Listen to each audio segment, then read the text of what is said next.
प्रेम से बोलिए गौरी पुत्र गणेश भगवान की जय। प्यारे भक्तों, आज आप सभी श्रवण करेंगे करवा चौथ व्रत की संपूर्ण कथा। करवा चौथ का व्रत रखने वाली सभी माताओं, सभी बहनों को करवा चौथ व्रत की हार्दिक शुभकामनाएं।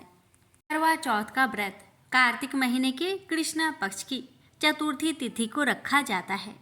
इस दिन सुहागिन महिलाएं पति की लंबी उम्र और सेहत की कामना के लिए निर्जला व्रत रखती हैं। कुंवारी लड़कियां भी सुयोग वर के लिए यह व्रत रखती हैं।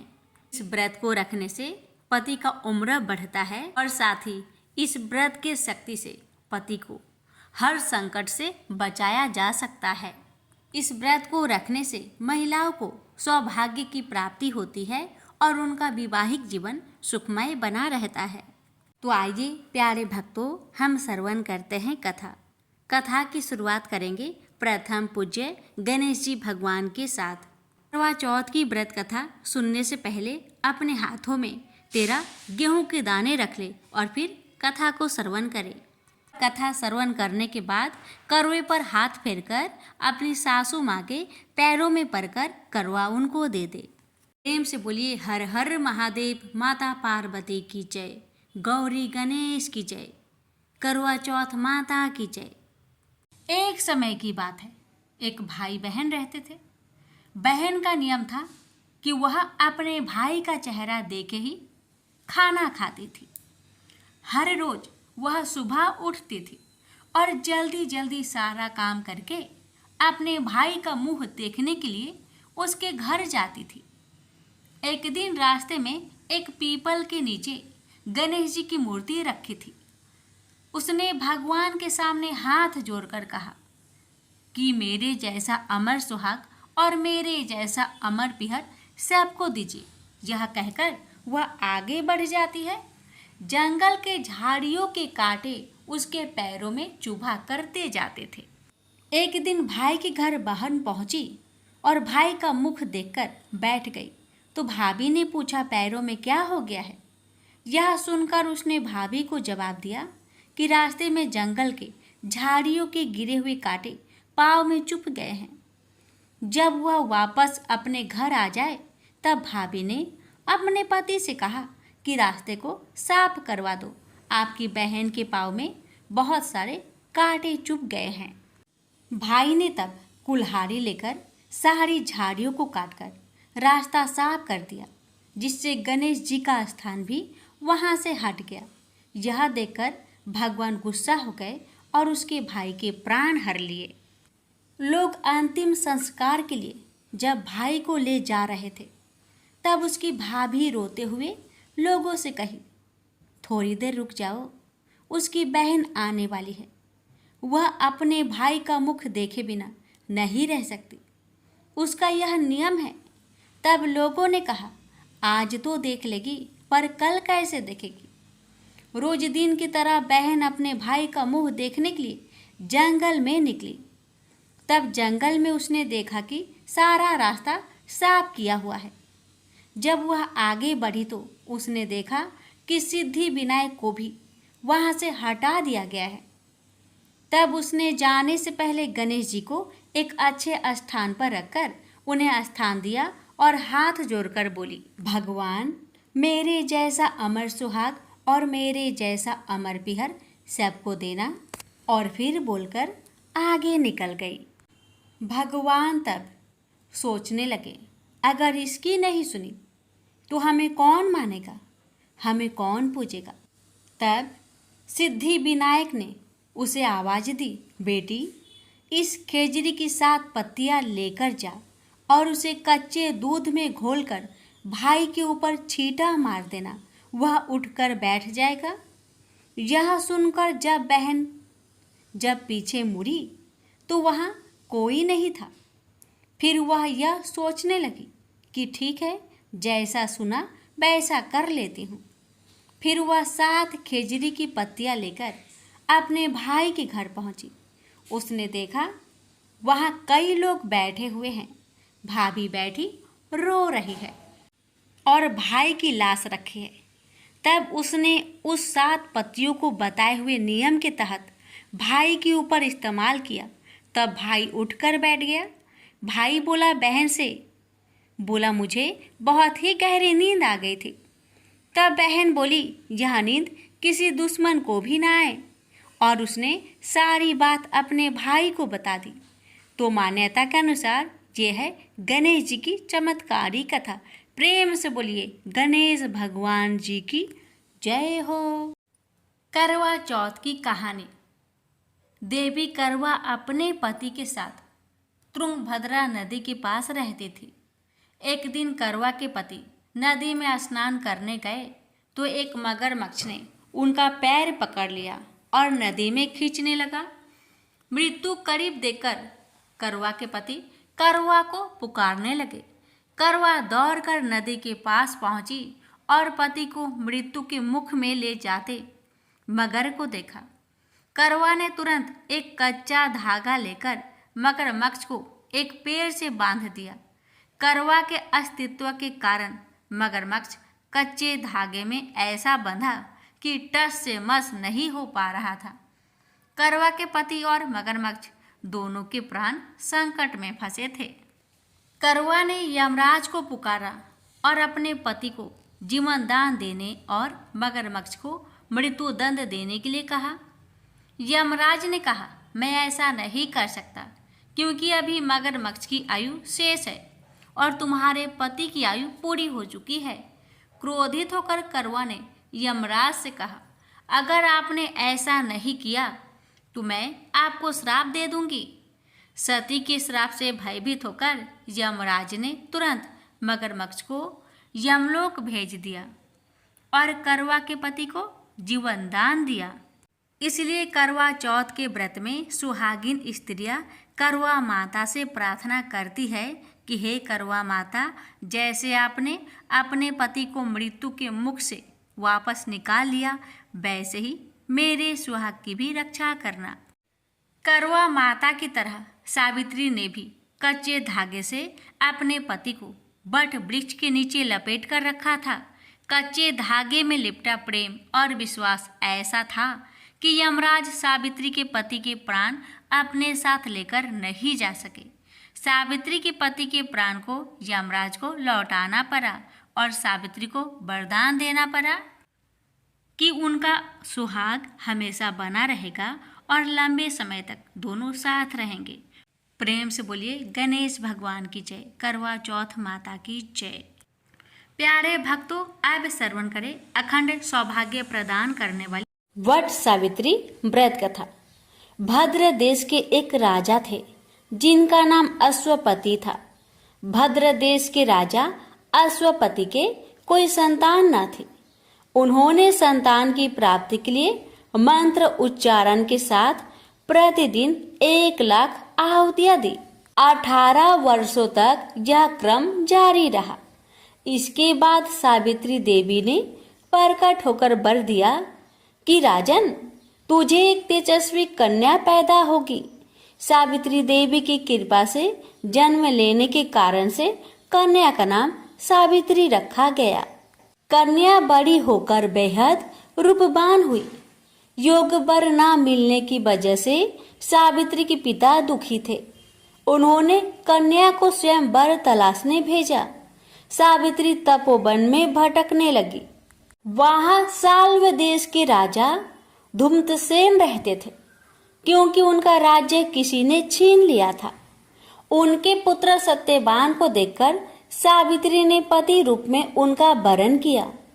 श्री राज नारद को जब यह बात पता चली तो वह राजा अश्वपति के पास पहुंचे और कहा कि हे राजन, यह क्या कर रहे हैं आप? सत्यवान गुणवान है, धर्मात्मा है और बलवान भी है, पर उसकी आयु बहुत छोटी है। वह अल्पायु है। 1 वर्ष के बाद ही उसकी मृत्यु हो जाएगी।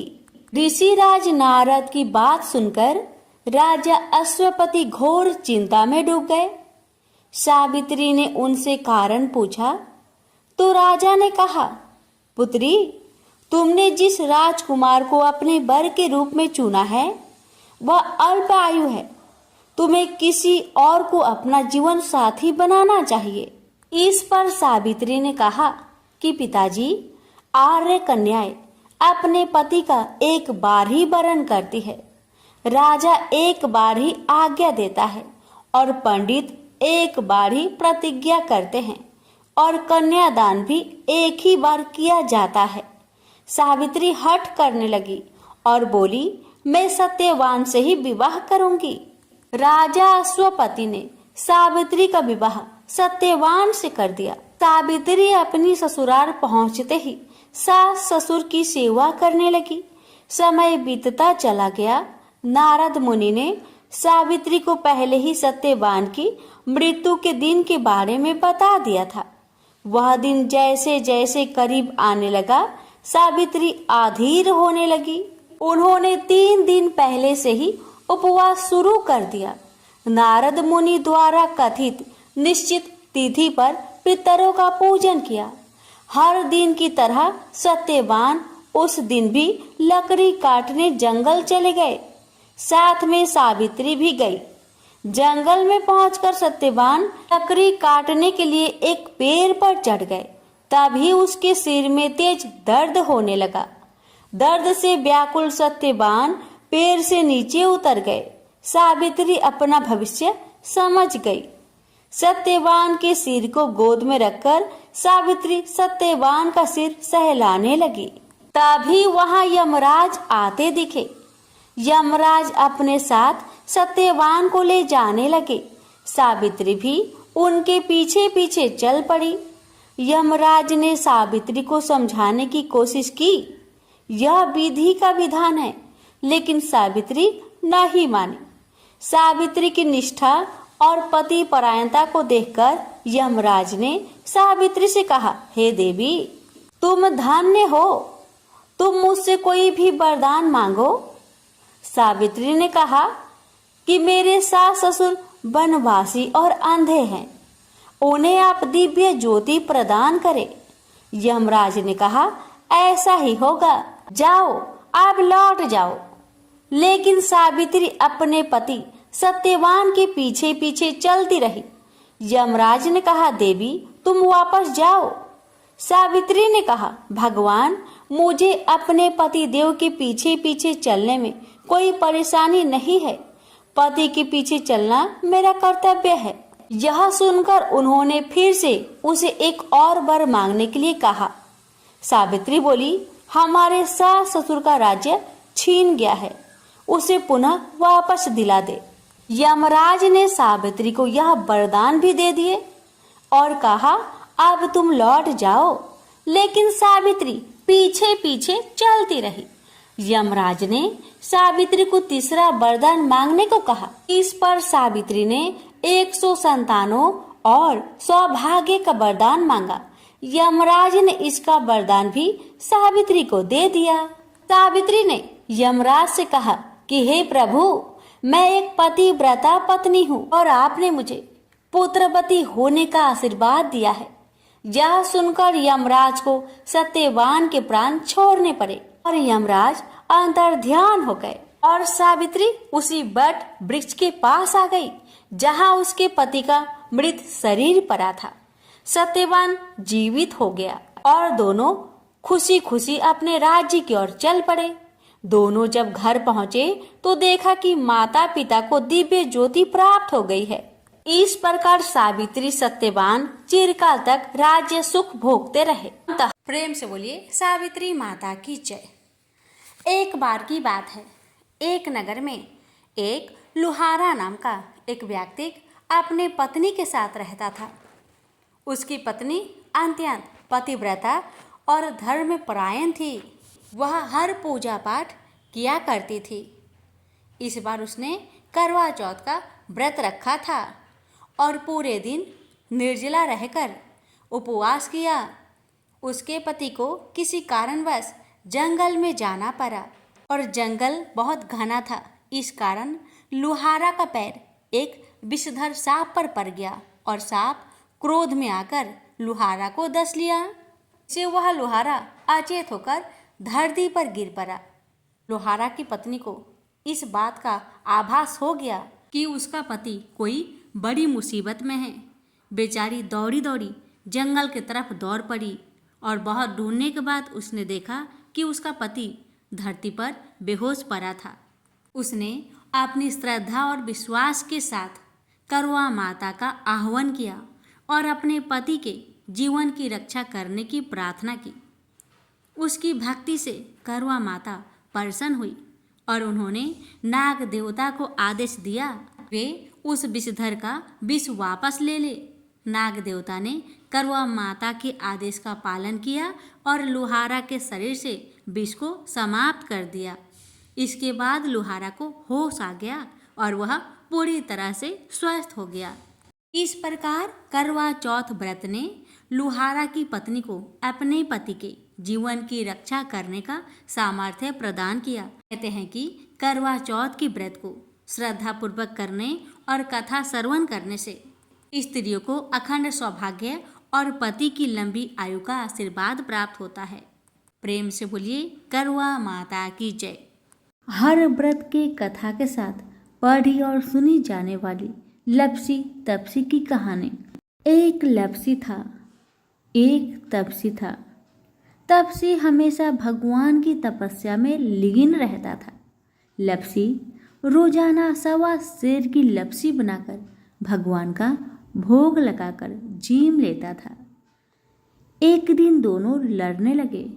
तपसी बोला, मैं रोज भगवान की तपस्या करता हूँ इसलिए मैं बड़ा हूँ। तपसी बोला, मैं रोज भगवान को 1.25 सेर लापसी का भोग लगाता हूँ इसलिए मैं बड़ा हूँ। नारद जी वहां से गुजर रहे थे। दोनों को लड़ता देखकर उनसे पूछा कि तुम क्यों लड़ रहे हो।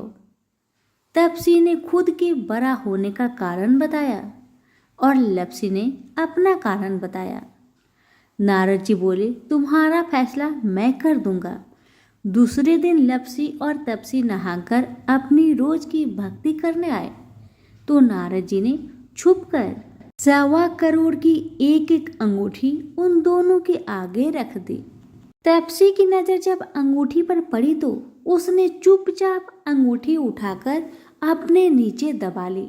लपसी की नजर अंगूठी पर पड़ी लेकिन उसने ध्यान नहीं दिया। भगवान को भोग लगाकर लपसी खाने लगा। नारद जी सामने आए तो दोनों ने पूछा कि कौन बड़ा है तो नारद जी ने तपसी से खड़ा होने को कहा। वो खड़ा हुआ तो उसके नीचे दबी अंगूठी दिखाई पड़ी। नारद जी ने तपसी से कहा, तपस्या करने के बाद भी तुम्हारी चोरी करने की आदत नहीं गई इसलिए लपसी बड़ा है और तुम्हें तुम्हारी तपस्या का कोई फल भी नहीं मिलेगा। तपसी शर्मिंदा होकर माफी मांगने लगा। उसने नारद जी से पूछा, मुझे मेरी तपस्या का फल कैसे मिलेगा। नारद जी ने कहा, यदि कोई गाय और कुत्ते की रोटी नहीं बनाएगा तो फल तुम्हें मिलेगा। यदि कोई ब्राह्मण को भोजन करवाकर दक्षिणा नहीं देगा तो फल तुम्हें मिलेगा। यदि कोई साड़ी के साथ ब्लाउज नहीं देगा तो फल तुझे मिलेगा। यदि कोई दिए से दिया जलाएगा तो फल तुझे मिलेगा। यदि कोई सारी कहानी सुने लेकिन तुम्हारी कहानी नहीं सुने तो फल तुझे मिलेगा। उसी दिन से हर व्रत कथा कहानी के साथ लपसी तपसी की कहानी भी सुनी और कही जाती है।